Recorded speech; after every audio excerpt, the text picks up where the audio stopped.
Hi, I'm Eric D'Amato. And I'm Matt. I'm watching a dog. If you hear it in the background, yell at it for me. Are you talking to me or our viewers? Both. All right. Welcome back to Mindbreakers. Yay. Night Killer. Oh, we got nothing for it? I have nothing to say about Night Killer. This doesn't bode well, I'll say the least. I'll say that it's from 1990. Uh-oh. Oh no. 4.2 out of 10. That's okay. Original title, Non aprite che la porta tre. It's a third one? Yeah. Well, but I'm assuming it's in the same way like Curse 2 and Curse 3. Oh, okay. Sure, got it. It has nothing to do with anything. Yeah, the classic Mindbreakers. And it's the same way. There's a movie that we're going to be looking at down the line called The Swordmaster, which is also called The Swordmaster 2 Gladiator Cop. What? But they're the same movie. What? And obviously we're going to watch the one called Gladiator Cop. Yes. Can you be a cop and a gladiator at the same time? Gladiator literally means man with sword, so yes, technically the samurai cop was a gladiator cop as well. Interesting. So, Night Killer is its American title. Yeah, well... A serial killer with a rubber-like Freddy Krueger mask terrorizes the city of Virginia Beach. Rubber-like? I kind of assumed it was a rubber Freddy Krueger-like mask, but no, it's actually a Freddy Krueger mask made of a rubber-like substance. Okay. And it's directed by our old friends Mattei Fragasso and Bruno Mattei. There he is. There he is. He's always one step away, you know? It's always because in my mind, he's always there. That director who clouds my mind and brings me to despair. God damn you, Bruno Mattei. Leave us alone. Never. And they're both in the movie. Bruno Mattei and Mattei Fragasso play reporter with baseball cap and reporter with yellow scarf. Okay. Let's watch Night Killer, I guess. Watch is a term, yes.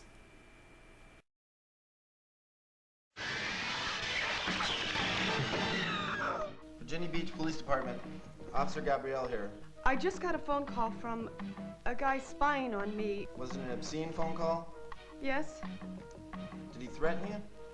Yes. That poor woman will never be the same again. She doesn't remember anybody or anything. All of the victims were raped before they were tortured, mutilated, and killed by the masked maniac.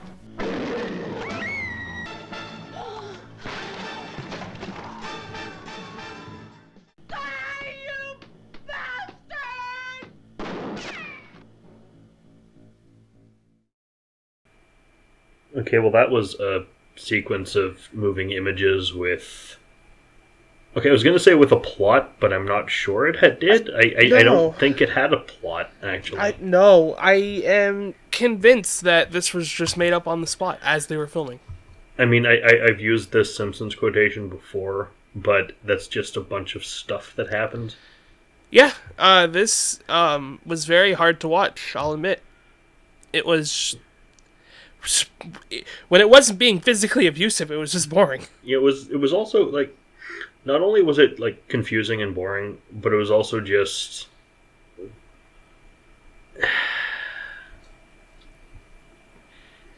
I don't really know how to say it either. It was just uncomfortable and super problematic. There's a lot of woman beating in this movie. And, like... By the good guy? Yeah, it like... You watch the movie and you're like, okay, I can... Like, he's the bad guy, so sure, right? Kind of thing.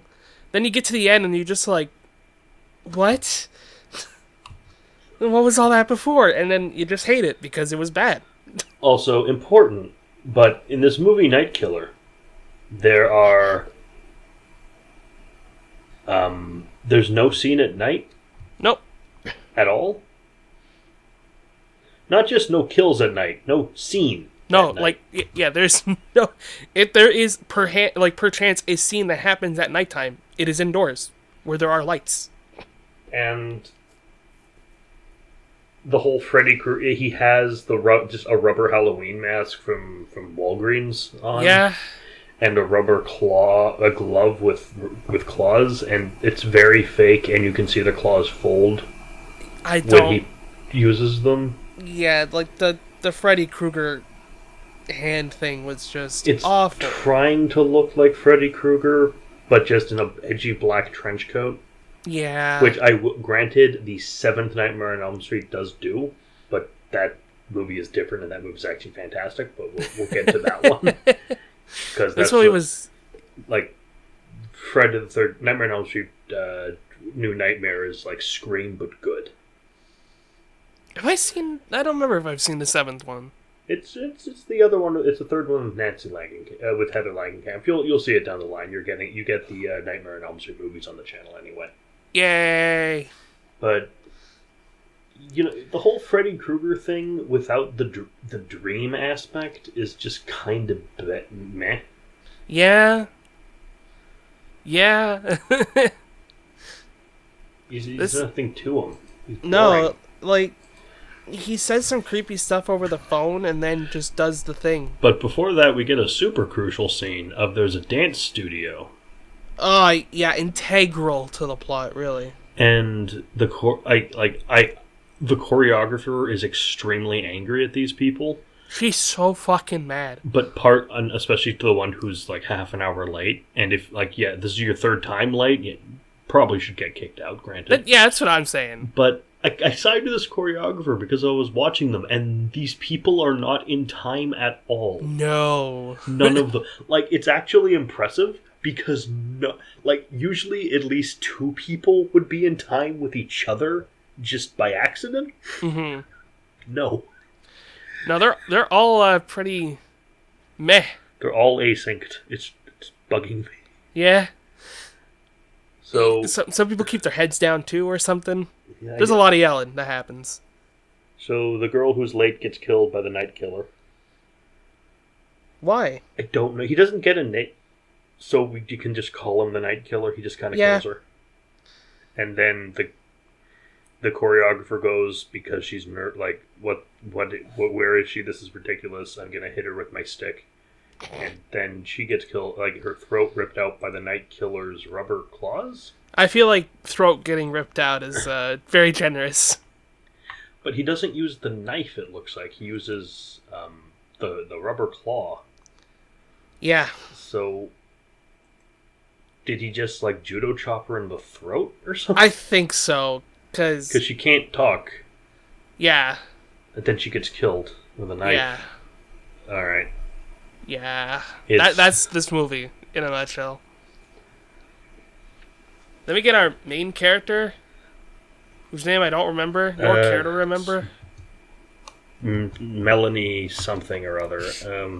Beck? I think it's Melissa Beck or... Melanie Beck, yeah. Melanie played by Beck. Tara Buckman. No idea. And she's at home, and her kid gets picked up by 2 people.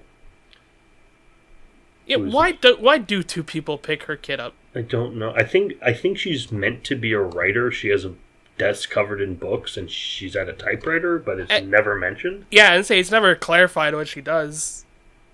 It's weird. Yeah, classic horror movie. She gets a phone call in the house. Well, his phone calls. I think it's from this weird, distractingly similar in appearance to the dude from Big Lebowski. Actually. Yeah, because it's in the payphone outside. That's right. Yeah. And she thinks it's from him, and then she calls the police, and she also gets a harassing phone call from presumably her greasy-haired ex-husband in a black trench coat in a bar somewhere. Yeah. He sounds so bad too. Now, I will say that this movie has a twist ending about who the killer is. sucks. So watch if you must. I don't recommend you do. No, the twist is bad. But it's a twist made by...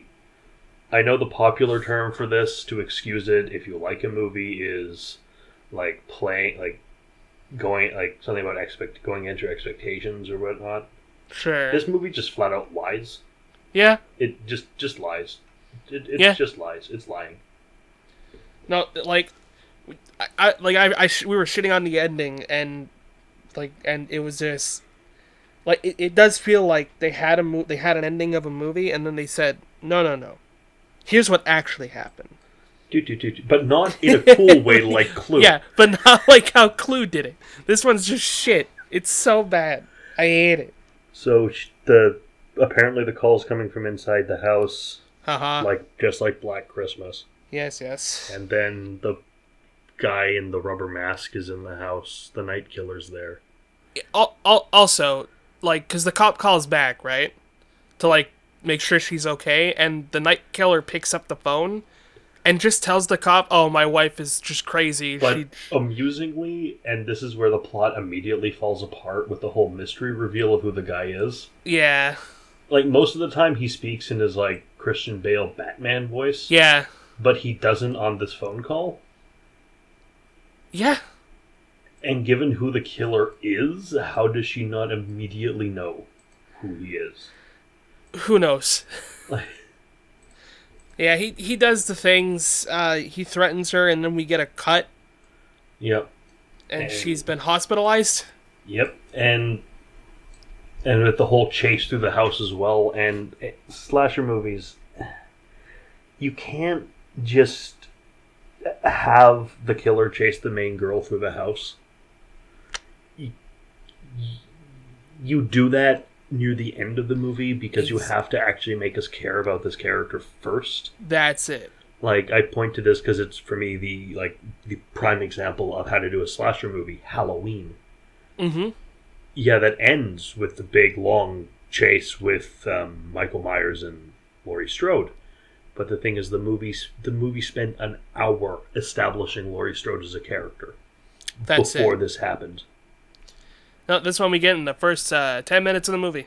Like, this movie has kills and stuff happening all over the place. Halloween has essentially nothing happen for 1 hour.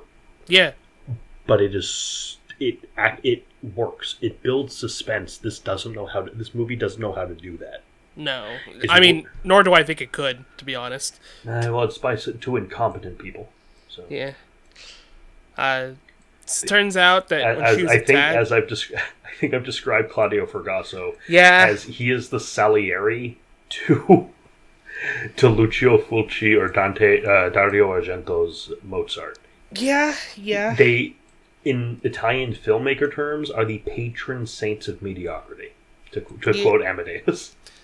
Yeah, this is... you joke about it before, but like this is the kind of movie where you can kind of see their fingerprints all over it, you know? Yeah, I'm amazed we couldn't see a boom mic, but that's just me. Facts. Yeah, I wasn't really paying attention. She has amnesia for a full 2 minutes. The amnesia is it's such a... I get why they did it because of the twist, probably. And there's apparently the killer attacked husband, her friend, who he and his wife are looking after the kid. I think his name is Sherman. His name's Sherman. Yeah, it's something dumb like that. Sherman Floyd, and he gets his face cut by the killer, so he wants vengeance. Arg. And eventually, when Melanie gets out, Melanie gets released from hospital. Yeah. But before that, the killer, who is heavily implied because it's the same actor, that this is Axel, her ex-husband, because it's the exact same actor doing this, takes a woman to his apartment that he picked up at the bar. Oh, I forgot about this. And this scene annoys me because it's an outright lie at this point, because he takes her back to his apartment and we see the night killer mask and glove on a chair, and he kills the woman. Yeah, wait, what the fuck? And then following. Then Axel is following Melanie in his Jeep. Following, again, strong term. Just driving beside her and flirting with her. And I guess she does have amnesia because she doesn't seem to know who he is, even though he's ostensibly her ex-husband.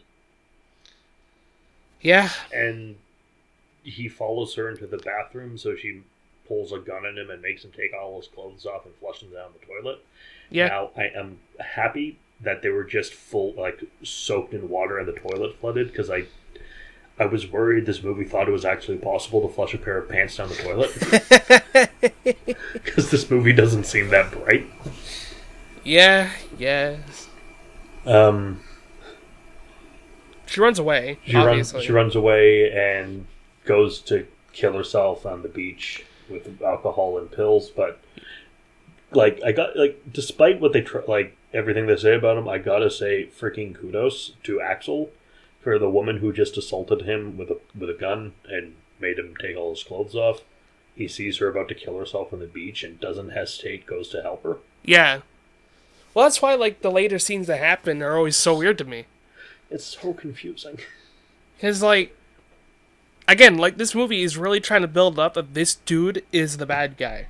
Because the next scene, she's tied up in his apartment, and he's assaulting her.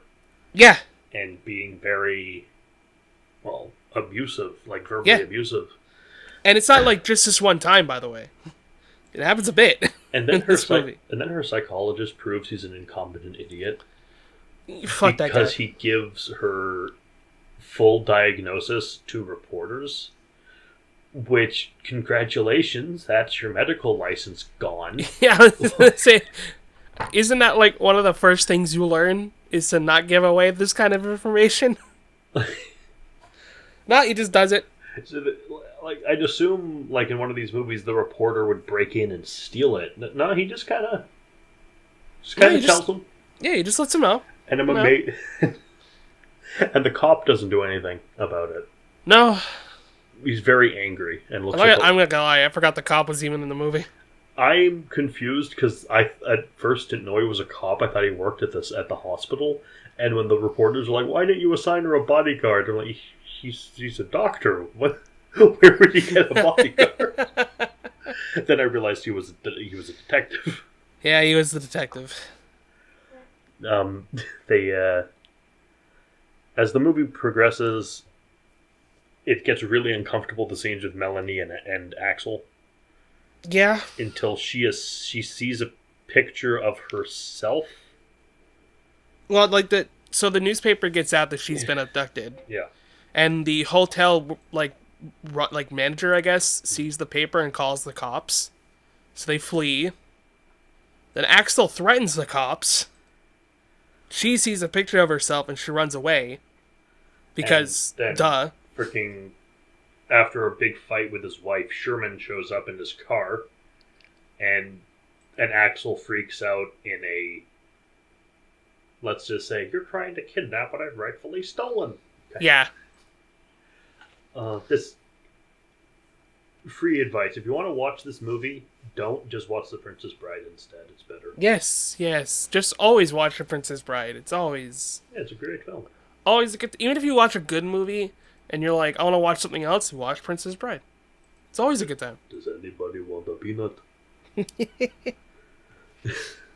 So... God, what a great role that was. It's revealed that, oh no, Axel was the night killer the whole time. Whoa. No, Sherman was the night killer the whole time.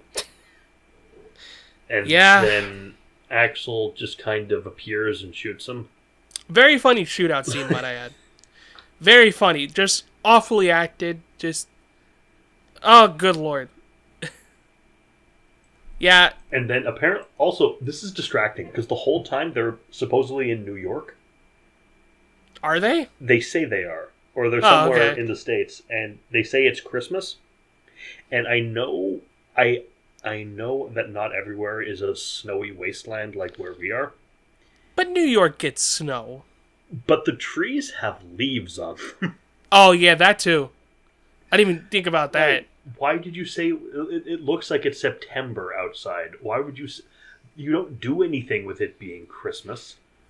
Like the whole gift reveal at the end, it could easily have just been the kid's birthday. You don't true. need Christmas if you're not going to do anything with it.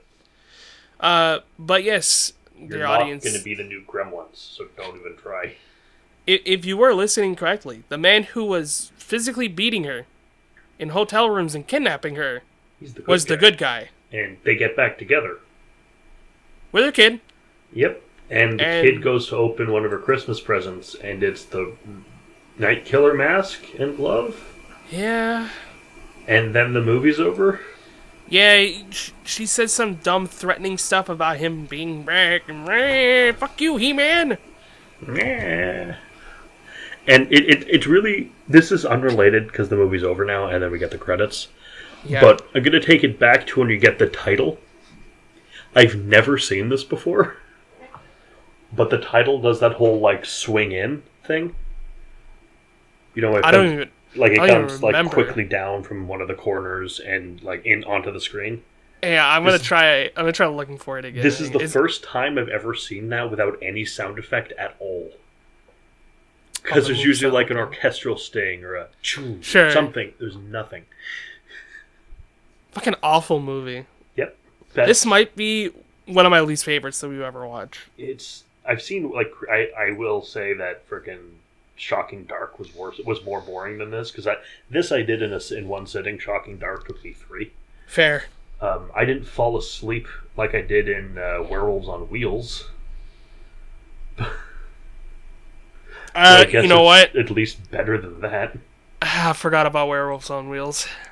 And it wasn't an awful adaptation of something I really like, so at least it's better than The Dark Tower. Yeah, I don't know. This movie's just not fucking good. It was not it's good. just movie. a mess. Yeah, it's a mess. It's a mess. I don't like it. Yeah. It wasn't fun. There's so many other like movies we've covered, even from these guys, that like I enjoyed a little bit more than I did this. Like at least Brad's Night of Terror had a memorable ending. It was stupid, but memorable. Yeah, I can still remember the ending of that movie. Yeah, so. the people in the gas masks are rats. Fuck yeah. It doesn't mean anything, but that's... What a fucking awful movie that was, but it was at least fun.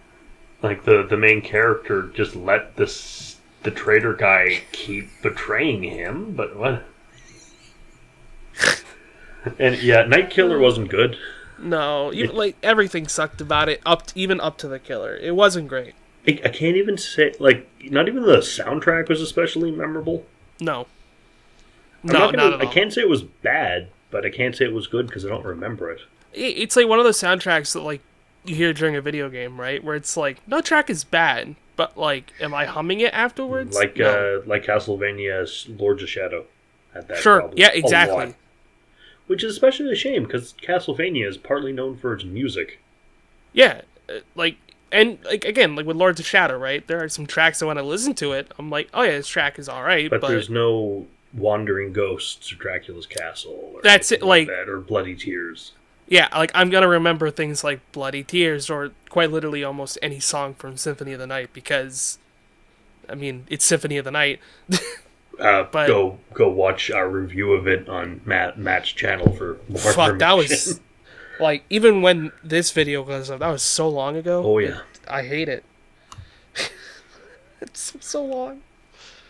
Oh yeah, this movie sucked. Last week, Joe and I reviewed The Unnameable Part 2, but we reviewed The Unnameable Part 1, episode 44, and it was episode 281 that we talked about its sequel. Lord. Yeah. How is something unnameable twice? I don't know, and it's named both times. So it's a lie. Yeah, it's called Elida. Bruh. That's a name. Goddamn movies lying to us. Well, yeah, it's kind of a theme, isn't it? Yeah. Anyway, any final thoughts on Night Killer? Yo, just watch something else.